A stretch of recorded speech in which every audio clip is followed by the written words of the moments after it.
Eu fui traída. Não uma vez, por anos. E o pior não foi a traição. Foi ter que sorrir na frente das câmeras como se nada estivesse acontecendo. Essa frase não saiu de um roteiro. Não foi ensaiada para uma entrevista. Foi arrancada de dentro de uma mulher que passou décadas construindo uma vida ao lado de um homem e descobriu, tarde demais, que esse homem havia construído outra vida ao mesmo tempo. Existe um tipo de traição que não aparece nos jornais quando acontece. Ela se instala em silêncio, cresce nas sombras, se alimenta de mentiras tão bem contadas que até quem está sendo enganado começa a duvidar da própria percepção. E quando finalmente vem à luz, não é a traição que mais dói, é a duração dela. Quase 10 anos. 10 anos de casamentos de outras pessoas celebrados juntos. 10 anos de palcos, prêmios e sorrisos para câmeras. 10 anos de filhos crescendo, de viagens, de aniversários, de noites em que uma mulher deitava ao lado de um homem sem saber que ele pertencia a outro lugar também.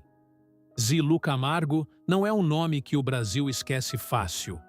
Durante mais de 20 anos, ela foi metade de um dos casamentos mais expostos da música sertaneja. Estava em cada bastidor, em cada decisão, em cada momento em que a carreira de Zezé de Camargo precisava de alguém que não dormisse enquanto o sonho ainda estava sendo construído. Mas por trás do casal mais fotografado do sertanejo, havia uma história que ninguém conhecia por completo.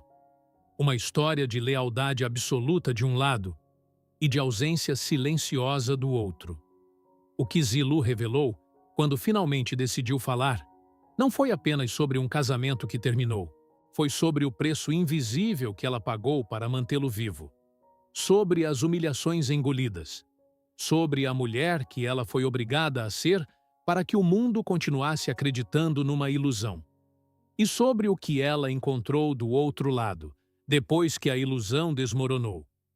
Quem foi Zilu Camargo antes de se tornar esposa? O que ela sacrificou para que a carreira de Zezé existisse? Como uma mulher descobre que foi enganada por quase uma década? E o que essa descoberta faz com tudo que ela acreditou ser verdade? E o que sobra de uma mulher quando o casamento que definiu sua vida pública se revela uma mentira construída sobre anos de silêncio? Antes de responder, precisamos voltar na história. Zilu Calixto nasceu em 1963, em Loanda, no interior do Paraná. Uma cidade pequena o suficiente para que todo mundo soubesse o nome de todo mundo, e grande o suficiente para que uma menina sonhadora percebesse, cedo, que o mundo que ela queria estava além daquelas ruas de terra. A família não tinha dinheiro sobrando. Tinha trabalho, tinha fé, tinha a certeza de que dignidade não se pede, se constrói. Zilu aprendeu isso antes de aprender qualquer outra coisa. Aprendeu que mulher que depende de sorte está perdida. Que o que você tem de verdade é o que você ergueu com as próprias mãos. Foi nesse universo que ela conheceu Mirosmar José de Camargo. Um rapaz do interior de Goiás que carregava no peito uma voz que parecia grande demais para caber em qualquer cidade pequena. Ele cantava. Ela acreditou nele quando quase ninguém acreditava. Casaram em 1983. Ela tinha 20 anos. Ele, 21. Não havia tapete vermelho. Não havia fotógrafo de revista. Havia uma jovem casal com pouco dinheiro, muito sonho e uma fé compartilhada de que aquela voz ia chegar onde precisava chegar. Zilu não entrou nesse casamento como esposa de um famoso. Entrou como parceira de um homem que ainda não era nada e decidiu, ali, que ia ajudá-lo a se tornar tudo. E foi exatamente o que aconteceu. Nos primeiros anos, a vida foi dura do jeito que a vida é dura quando você está construindo algo do zero. Zezé e seu irmão Luciano faziam shows em cidades que mal aparecem no mapa. Cachês pequenos, estradas longas, noites longe de casa. Zilu ficava, cuidava, organizava. Quando havia conta para pagar, ela sabia onde o dinheiro ia. Quando havia decisão para tomar, ela estava na mesa. Ela não era apenas a mulher do cantor. Era a estrutura invisível que sustentava tudo. Em 1991, veio o primeiro filho, Vanessa. Depois Camila. Depois Igor. 3 filhos criados dentro de uma carreira que explodia ao mesmo tempo em que a família crescia. Qualquer mãe sabe o que isso significa. A dupla jornada. A presença que precisa ser total mesmo quando você está exausta. A identidade que vai sendo absorvida pelas necessidades de todo mundo ao redor. Mas Zilu não desapareceu.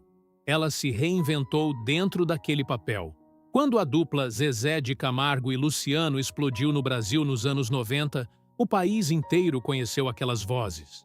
As músicas tocavam em todo lugar, em festas, em rádios, em carros. O sertanejo romântico ganhou um novo rosto, e esse rosto vendia milhões de discos. A fama chegou rápido e chegou grande, e Zilu estava em cada bastidor desse processo. Ela acompanhava as turnês, participava das decisões, aparecia ao lado de Zezé em entrevistas, em eventos, em capas de revista. O casal era vendido ao público como símbolo de algo raro na música brasileira. Uma história de origem humilde, de amor construído antes da fama, de família que sobreviveu ao sucesso. O Brasil comprou essa imagem porque ela parecia real, porque por muito tempo ela foi real. Vanessa cresceu e se tornou cantora. Camila construiu sua própria carreira. Igor acompanhou o pai nos palcos. A família Camargo era uma marca, não por estratégia de marketing, mas porque aquelas pessoas eram genuinamente o que pareciam ser. Uma família de origem simples que havia chegado lá junto. Zilu construiu esse junto com as próprias mãos. Durante mais de 20 anos de casamento, ela foi o centro gravitacional de tudo. O lar que existia quando Zezé voltava de turnê. A mãe presente quando o pai estava no palco. A parceira invisível que garantia que a máquina funcionasse sem que ninguém precisasse saber que havia uma máquina. Era o tipo de lealdade que não pede reconhecimento, que não calcula o que deu e o que recebeu, que simplesmente existe, completa, silenciosa, inabalável. E é exatamente por isso que o que veio depois dói tanto. Não apenas porque foi uma traição, mas porque foi uma traição a essa mulher, a essa história, a esses 20 anos de um casamento que ela não apenas viveu, que ela sustentou. O Brasil ainda não sabia. Zilu ainda não sabia tudo, mas a rachadura já existia. E estava crescendo há quase uma década. Graciele Lacerda entrou na vida de Zezé de Camargo por volta de 2012. Modelo, jovem, discreta o suficiente para que o Brasil demorasse a entender o que estava vendo. Nos primeiros rumores veio a negação. Depois veio o silêncio. Depois veio algo pior do que qualquer um dos dois. Veio a normalização. Zezé negou. A assessoria negou. E Zilu ficou no lugar mais cruel que uma mulher pode ocupar. O lugar de quem não tem provas suficientes para acusar, mas tem intuição suficiente para não conseguir ignorar. Esse lugar tem um nome. Chama-se gaslighting. E ele não precisa de intenção declarada para funcionar. Basta que o homem continue aparecendo em casa. Continue participando dos jantares de família. Continue dando entrevistas ao lado da esposa com o sorriso de quem não tem nada a esconder. A realidade da mulher vai sendo corroída lentamente, não por uma mentira grande, mas por 1000 mentiras pequenas empilhadas ao longo de anos. Zilu mais tarde revelaria que havia sinais, que havia momentos em que algo não fechava, viagens que não se explicavam completamente, ausências que chegavam com justificativas prontas demais. O celular que sumia de campo de visão com uma naturalidade que só existe quando alguém pratica esse movimento há tempo suficiente para que ele deixe de parecer suspeito. Ela não era ingênua, era leal. E a lealdade, quando construída sobre décadas de vida compartilhada, cria uma resistência enorme à desconfiança. A mente protege o que o coração investiu. E Zilu havia investido tudo. Enquanto isso, do lado de fora, o Brasil começava a montar o quebra-cabeça. Graciele aparecia em eventos, aparecia em fotos, aparecia em contextos que não tinham explicação limpa. A imprensa farejava, as redes sociais especulavam, e Zilu continuava cumprindo a agenda pública ao lado de Zezé. Sorrisos, entrevistas, aparições, carregando um peso que o público não via porque ela não deixava ver. Esse é um dos aspectos mais devastadores dessa história. A performance que uma mulher é obrigada a dar quando o casamento está desmoronando por dentro, mas o mundo ainda espera que ela apareça sorrindo por fora. Cada câmera apontada para o casal era uma nova exigência de que ela fingisse. Cada pergunta sobre a família era uma faca embrulhada em papel de presente. Em 2013, Zezé e Zilu anunciaram oficialmente a separação. O Brasil recebeu a notícia como recebe toda separação de casal famoso, com curiosidade, com especulação, com a sede de entender quem tinha culpa. Mas a versão pública foi controlada. Havia filhos envolvidos. Havia uma carreira em andamento. Havia a imagem de décadas para preservar. A separação foi apresentada como algo que acontece. Um casamento que chegou ao fim, sem vilões declarados, sem feridas expostas. Por fora, civilizado. Por dentro, uma guerra. O divórcio se arrastou por anos. E foi nesse processo que as humilhações deixaram de ser privadas e começaram a vazar para o mundo. Não porque Zilu queria expor, mas porque a realidade tem um limite de contenção. E quando esse limite estoura, o que sai não é versão. É verdade. Zilu revelou que durante o processo de divórcio se sentiu abandonada não apenas por Zezé, mas pelo silêncio de pessoas que sabiam e não disseram nada. Que havia um círculo de pessoas ao redor do casal que conhecia a existência de Graciele antes dela, que ela havia sido a última a saber ou a última a ter confirmação de algo que existia há quase 10 anos dentro do seu próprio casamento. 10 anos. Coloque esse número dentro de uma vida. 10 anos atrás, onde você estava? Quem você era? Quantas decisões você tomou nesse período? Sobre trabalho, sobre família, sobre onde morar, sobre o que sacrificar e o que preservar. Agora, imagine que todas essas decisões foram tomadas com base numa realidade que não existia. Que o chão que você acreditava estar pisando era uma ficção mantida pela conveniência de outro. É isso que 10 anos de traição faz com uma mulher. Não é só o presente que ela perde, é a revisão dolorosa de todo o passado. Zezé e Graciele assumiram o relacionamento publicamente logo após a separação.